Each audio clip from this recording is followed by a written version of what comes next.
Hi, it's my bike check.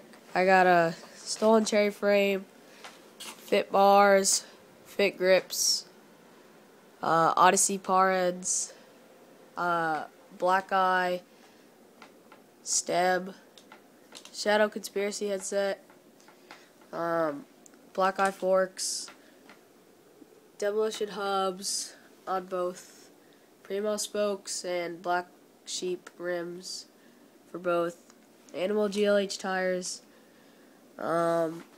premium 1948 cranks, Shadow Conspiracy interlock chain, Shadow Scream sprocket, premium slim PC pedals, just a stock seat post and a Kink Sexton seat, and just a stock bottom bracket. I think that's it. Thanks for watching. Subscribe and like.